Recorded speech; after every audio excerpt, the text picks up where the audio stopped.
Aloha, everyone. I'm Lila Rice, your orientation leader for today's session, Women's Center and Student Parents at Manoa. Before we get started, I'll be covering some housekeeping items for today's webinar. First, you should be able to hear me clearly. If you cannot, please note that in the chat box so that we may troubleshoot with you.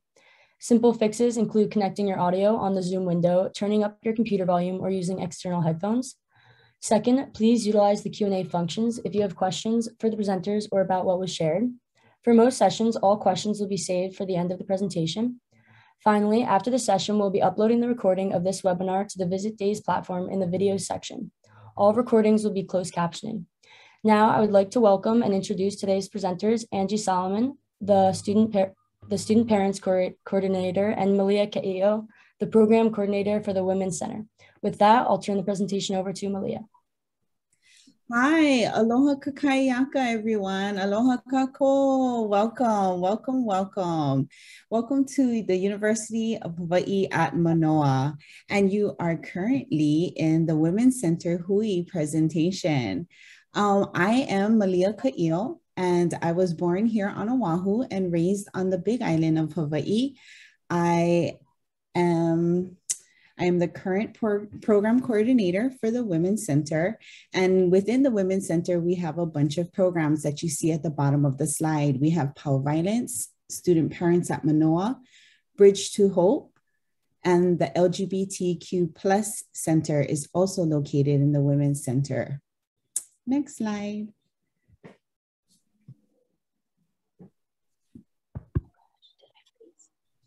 Next slide, Angie. The Women's Center is devoted to supporting the academic careers of both the undergraduate and the graduate students, regardless of their background. This mission helps to strengthen the multicultural and gender-sensitive aspects of the university and fosters an environment free of racism, sexism, and homophobia. There are 3 programs, like I mentioned, within the Women's Center: Bridge to Hope, which you'll find out a little bit more later, Student Parents at Manoa, and the Power Violence program.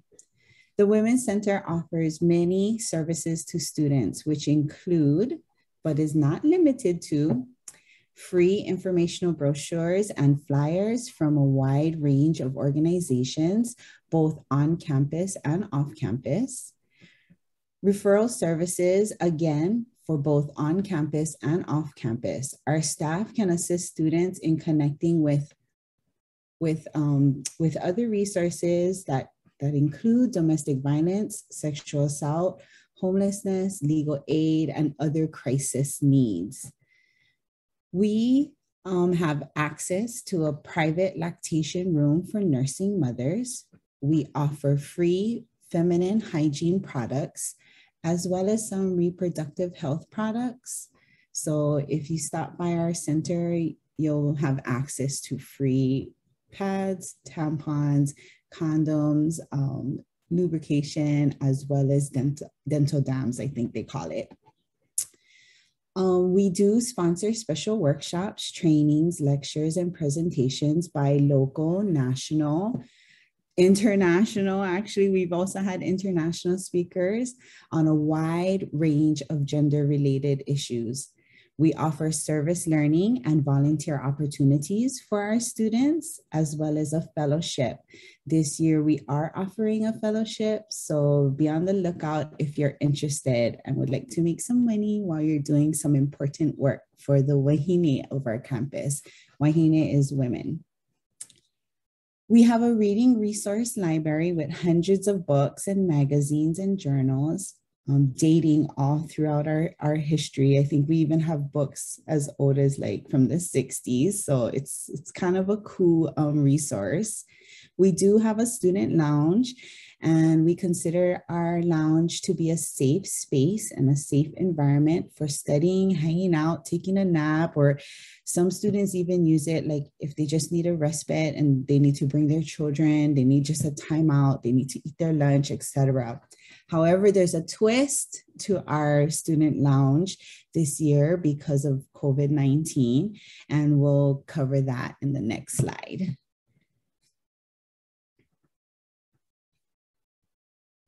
Next slide. So this is our front desk as well as our lounge. For our lounge, you will have to make an appointment, and it'll be by appointment only. And our appointments will be on You Can Book Me. Now, I am very new to technology, but all of the staff in our office are really, really awesome at running these types of apps. So you would have to make an appointment at, I'm putting the link in the chat now, at this You Can Book Me link.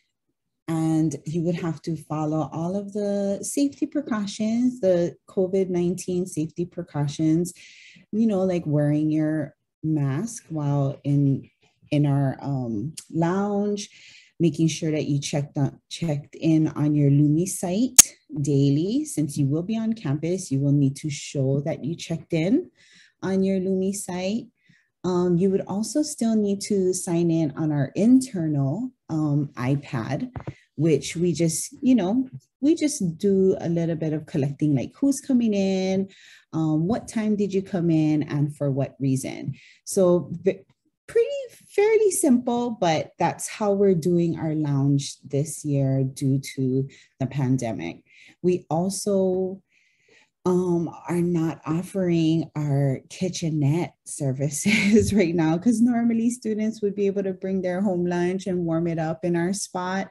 But like I said, due to COVID, we're trying to just limit, you know, those kinds of activities, and maybe in spring we'll open it up. So stay tuned, and all of this information will also be posted on our glass sliding door in our building. Oh my goodness, I forgot to tell you where we're located, but go ahead, next slide. I'll get to that. Oh, this is a slide of different activities and events and workshops that we've held. For those of you who are into juicing or la'au lapa'au or creative cultural arts and practices like ohe kapala, lei making, poi pounding. And you can see on our right-hand side, we've invited people from Aotearoa, New Zealand, First Nations people from Canada. We like to think of ourselves as working on the whole wahine, so holistic well-being, and that's every aspect that makes us who we are, yeah? So next slide. And here we go. This is where we're located. Kalamai for not saying this in the beginning, but we are located in the Queen Liliuokalani Center for Student Services. And that's right in the middle of campus. We have a Varney Circle, that big building on that Varney Circle. So every visitor comes in and takes a drive around this. So if your parents came and dropped you off, if you came to campus and you went around this circle, that's where our building is located. And I'm super proud and humbled to be working at the Queen Liliuokalani Center for Student Services, because it's one of our only buildings that's named after one of our Wahine monarchy, one of our Wahine leaders in Hawaii's history. So super, super proud that I work there. We're located on the second floor. And if you take the elevators up to the second floor, 211, you'll notice that we are the loudest and brightest, colorful, room. So you can't miss us. It'll catch your eye. It'll definitely catch your eye. Right here is my contact number if you want to call and leave a message or ask any types of questions. I'm also available via Star Balance for appointments. And you can always check us out on our Instagram at UHM Women. Let me see, and I'm gonna pass it over, I guess, to Miss Angie Solomon, who runs our student parents at Manoa. Yes, aloha. Thank you, Malia. I appreciate that. Aloha, good morning, everyone. My name is Angie Solomon, as mentioned earlier, and I coordinate the Student Parents at Manoa program. My apologies, they are doing a slight construction and I'm working from home, so I hope the volume and things are okay on you folks' end that have joined us today. And Malia and I are so appreciative of you folks getting up early on Monday morning to join us today. So thank you, mahalo. So student parents at Manoa, I work with undergraduate and graduate student parents. So these are students that have keiki and they're trying to get their higher education degrees. And so student parents at Manoa is kind of like a wraparound support service center. We provide campus resources and help students navigate this university, as well as partnering with community organizations to really enhance our services for student parents. As Malia mentioned, we are based in the UH Mānoa Women's Center. And of course, we offer a wide range of pamphlet information, resources. Some of the more relevant questions that come up in regards to serving student parents is childcare. So securing childcare and then having to pay for childcare. So we do have a UH Mānoa Children's Center on campus, extremely affordable for the quality education that our student parents keiki are receiving. It is limited in the number of seats available. And so we explore the Children's Center childcare option, as well as childcare facilities around the Manoa area, and then talk about how to finance childcare. That's probably one of the most asked questions in regards to student parents when they come into our office or engage with SPAM initially, as well as finances, of course, always looking for financial resources or scholarships to aid students.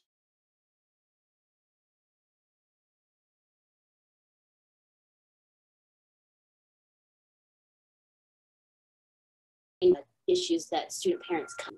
And these are kind of just some images of things we've done pre-COVID and a couple of during COVID. Okay, next slide will go. So as mentioned, we do a number of different workshops and information sessions addressing kind of the relevant needs of our student parents. A lot of our student parents are first in their family to attend college. And so it's kind of getting used to the university and its expectations. And it's so large, at times it's difficult to know what resources are out there on campus. And so a lot of our work involves informing our student parents about resources that are really relevant to their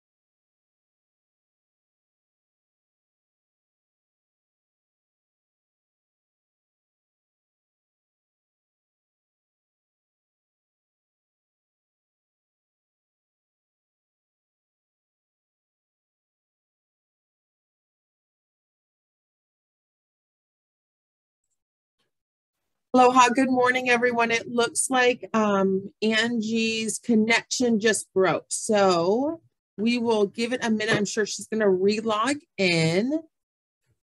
There she is. Perfect. Hi, Angie. My apologies. I am That's slightly okay. unable today with my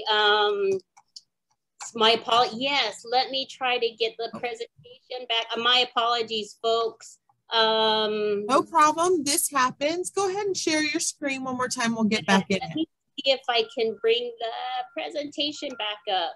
Oh, good. Okay. I hope you can see this. Can you folks see this? Yeah. Oh, no. Go ahead and share your screen. Okay, let me do that. Oh, technology.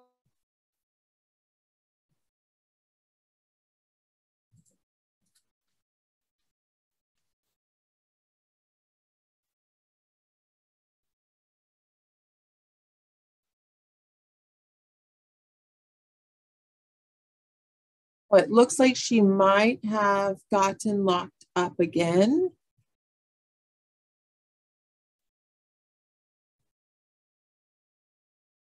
Thank you everyone for bearing with us. Oh, Malia, thank you so much. Yes, not a problem. Just went ahead and Angie, we're gonna have Malia share her screen because what might be happening is that that your bandwidth might not be able to do both. So Okay, if you need to, Angie, feel free. If you need to, you can turn off your camera because sometimes that slows down things too. Oops, I'm a little fluff. Okay, my apologies, guys. It's okay, Angie. These things happen. Yeah, it's just so frustrating, right? Gosh. But you will get the relevant information. Malia, next slide, please. Yeah, so this kind of, yes, so cultivate community, very important to tap into that social capital, you know, and friends and supporting network, very valuable. And we advocate for family-friendly spaces, services, and policies working toward a more inclusive campus for student parents and their keiki, as well as consulting directly with student parents in regards to Title IX protections and rights. And this really revolves around finding accommodations that work for our pregnant students. And there are many accommodations. It really depends on the students because very unique situations. And so just working directly with our student parents in that sense. Next slide, please. Okay, ways to connect with student parents at Manoa. So again, we are located in the UH Mānoa Women's Center in the Queen Lili'uokalani Center for Student Services, room 211. Limited face-to-face office appointments available Tuesday through Friday. Please email gotkids@hawaii.edu to arrange those face-to-face limited options. But virtual meetups, hey, I can meet you anytime, Monday through Friday, 10 a.m. to 2. And it's via our Star Express system. And it's quite easy and convenient. And you're able to connect with me. And you're always in email, gotkids@hawaii.edu. Yeah, and then our social media gives you a sense of, a better sense of spam and kind of things we've done. And just another way to connect to the spam community via the different website, Facebook, Instagram. Thank you. And so next slide. We will talk. So Bridge to Hope is also a program that serves student parents, but it's a very targeted demographic of low-income student parents. And these are families who are within the First to Work assistance program, the state of Hawaii First Work. And it's actually a collaborative between university and the state, providing the opportunity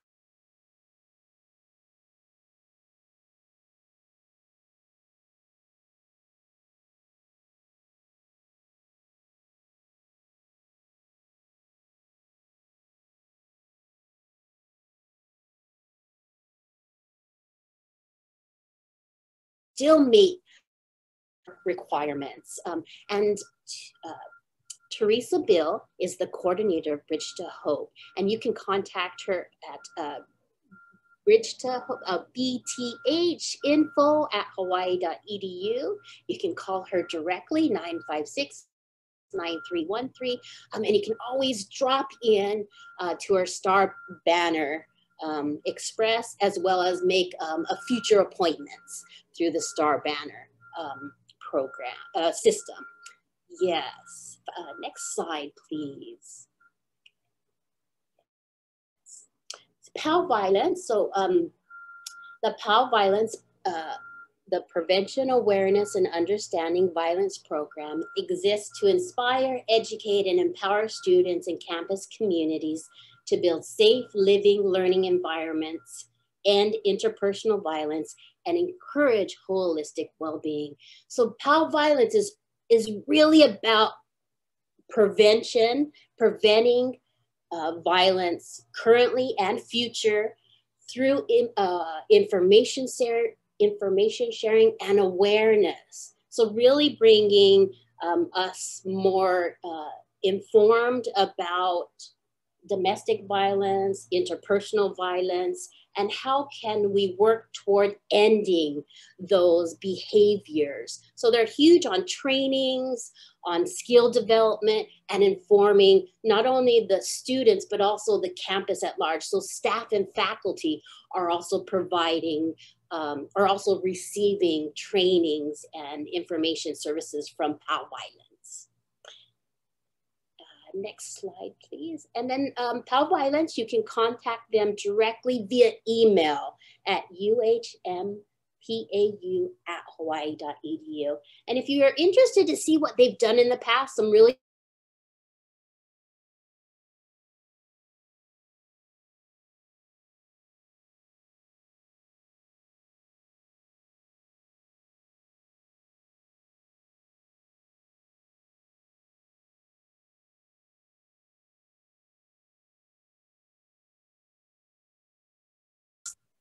oops.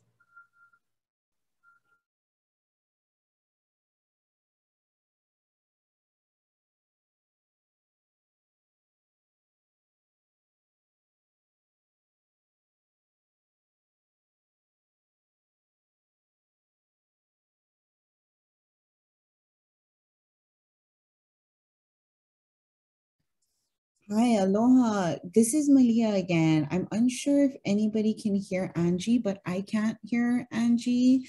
So let me just go ahead and share a little bit about our LGBTQ plus center. Sorry, Angie, if I'm talking over you. Like I said, I can't hear, so I'm just gonna holomua and move forward. Our LGBTQ plus center, and is located within the Women's Center. So same office, the 211 at QLC 211. LGBTQ Center provides a lounge also for students to meet, study, hang out. Again, considered a safe space regardless of gender or sexual orientation. Our LGBTQ plus center also does a weekly coffee hour if you would like to attend the weekly and get the link for the weekly coffee hour, then please email Cameron with the information that I'm about to give you. I'm so sorry, but I'm sharing the slideshow, so I can't drop the links in the chat at this time. So as soon as we get through the slideshow, I'll start dropping them all for you folks. They also have a student club called the LGBTQ plus Rainbow Alliance. So you can also register if you want, if you're interested in being an ally, or if you identify as LGBTQ plus. They do excellent work on activism. They try to, they do macro level work, which is like drafting, helping to form and draft bills for legislation.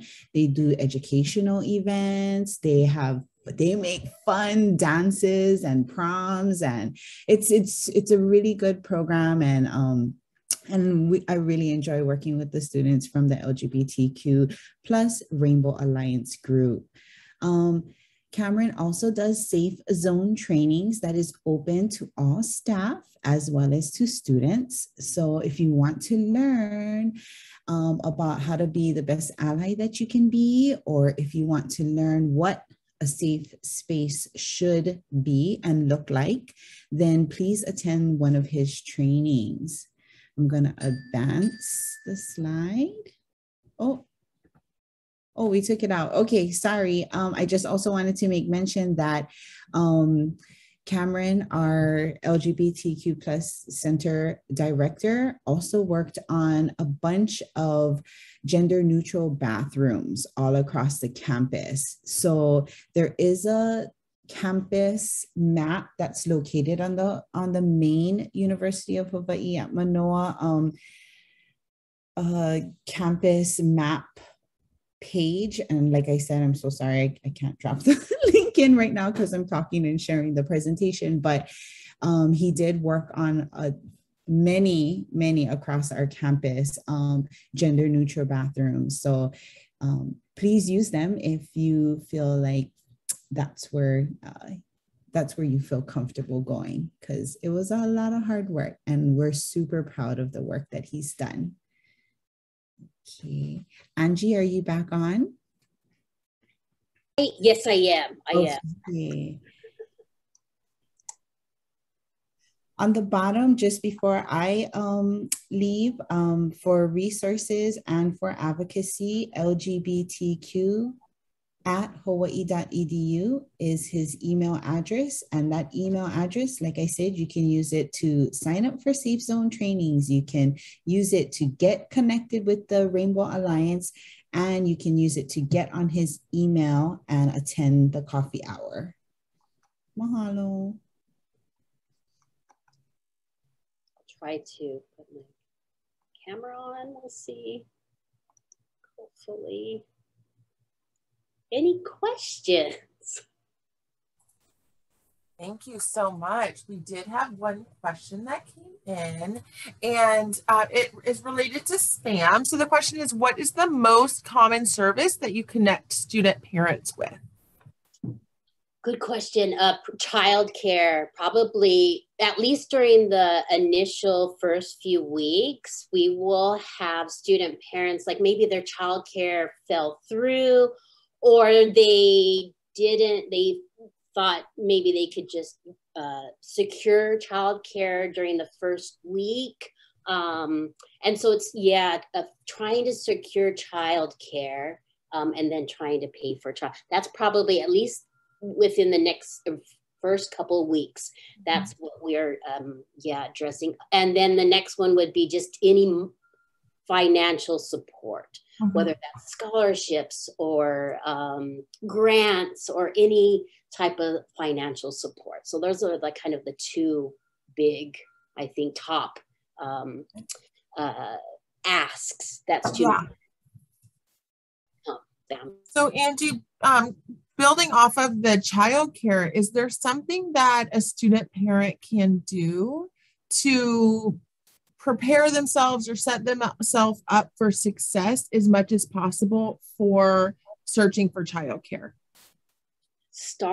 Definitely, I encourage start early. So, and that's not always an option, but definitely, because I know, and a lot of other parents know, that there's not enough childcare seats available, not enough childcare facilities available overall in the state of Hawaii. It's not just for our student parents that this is a challenge. It's overall a challenge, especially with the COVID limitations on groups.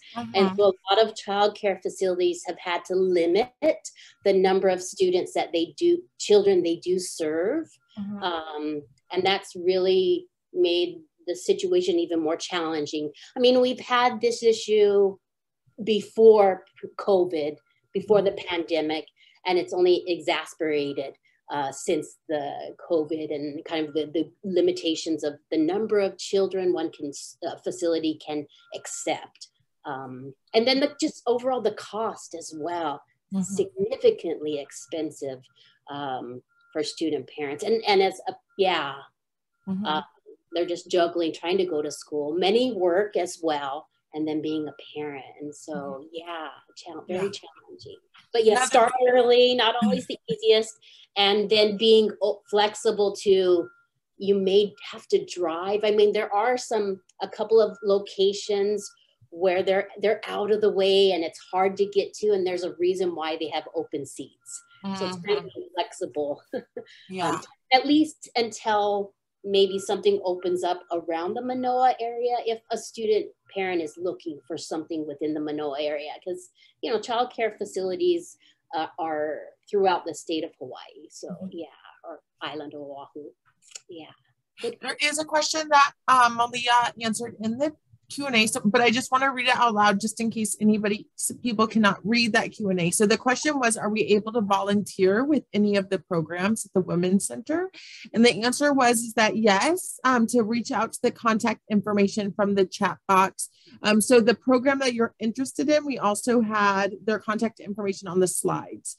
So if you go back, we're going to record this session. So if you can go back to the recording or look in the chat box if you're live with us today, and look at that program contact information and reach out to them. And we thank you for your interest in that, because there is fruitful work being done at the Women's Center. So all volunteers are appreciated, I'm guessing. So thank you for welcome. Yeah, and we also we host School of Social Work, master level practicum students. We've had public health students. They don't do an internship. I forget what. It's usually one semester, kind of exploring an agency or program. But we have hosted students who have like maybe practicum requirements for their programs, as well as volunteers. As well as service learning. So a lot of you folks will probably be assigned as homework a service learning project. And so we accept that as well. We accept and we support all students who need to get their academics done while making positive change on our campus and in our communities.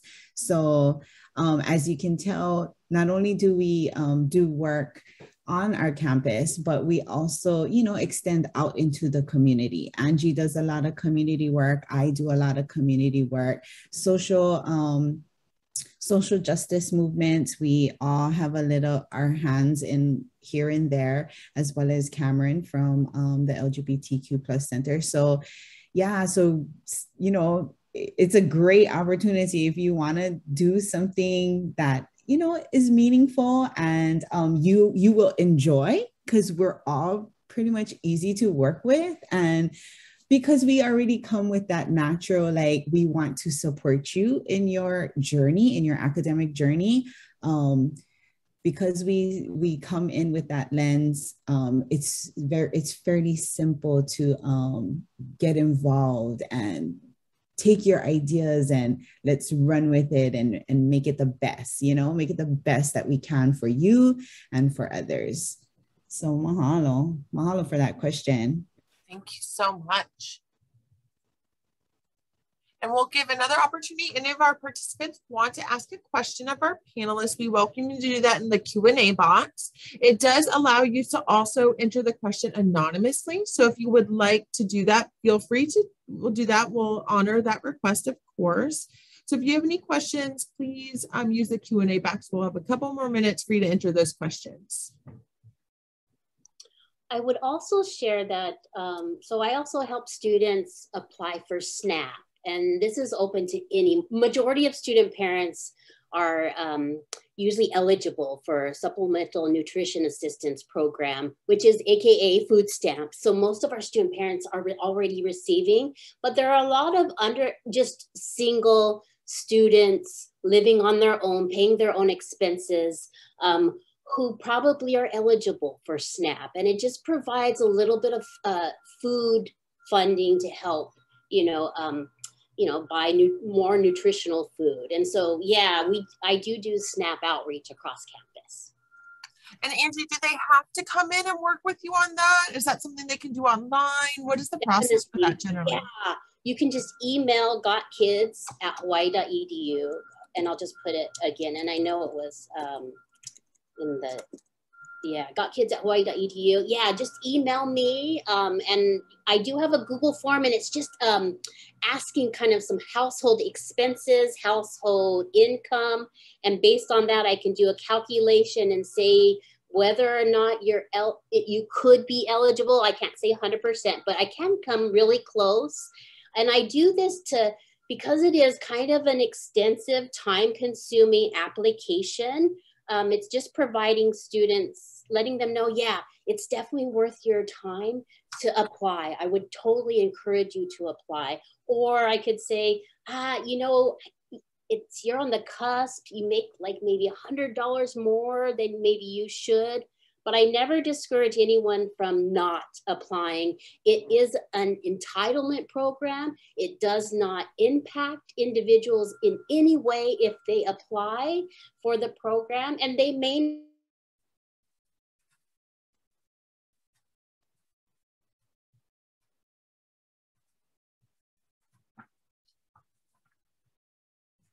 All right. Looks like we maybe Okay, I think we lost her again. Angie again. But I think that the summary too and the goals of what Angie is saying is that she is happy to work through any of these programs with students, specifically the SNAP. So reach out to gotkids@hawaii.edu, and Angie will share, sounds like a Google Doc, which helps her kind of work with you to see if eligibility is potentially available for you, and then connects you with the resources to do that service. Mm-hmm. Yes. Well, it does look like we are running out of questions, Malia. So I think we are going to go ahead and move towards closure. Do you have any last comments or thoughts for our attendees today? Well, yeah, I do. I just want to welcome all of you to our campus and to our school. It's an exciting new adventure, and we can't wait to be part of it with you. So, Velina Mai, welcome, welcome, welcome. And if you do need helpful tips, please contact us. I'll just share one really quick before I leave. One thing that helped me when I was in going through my master's program and my undergraduate program was that I found ways to find a little niche or places of comfortability and of safety. And sometimes I would use the Women's Center as a place where I could go and study. Sometimes I would use the Native Hawaiian Student Services. It doesn't matter, whatever you're working on, whatever you're working towards, all of your goals, on our campus, try to find these little pockets. It's what we call a kipuka in Hawaiian, that you feel safe, secure, and supported. And it'll take you far. Trust me, it'll take you far. No, when you dig your feet into the spaces in Manoa, you'll feel like you can accomplish anything because the people there will be loving and supportive. The environment around you will be supportive and uplifting. And then we can connect you with the whole rest of our, with our, quote unquote, all our homies on campus that we know how to help get you and navigate you through your academic journey. So yeah, look for those kipukas and use those kipukas, use those safe spaces. That's what I have to say. Yeah, so mahalo. Thank you for joining us today for this presentation. We hope that you gained some helpful information from Angie Solomon and Malia Ke'oa. If you have further questions or questions that were not discussed, please email your OL or nrwo@hawaii.edu for assistance. As mentioned, this webinar will be published on the NSO platform, so please visit that page for the recording as well as links or documents mentioned by today's guests. Mahalo.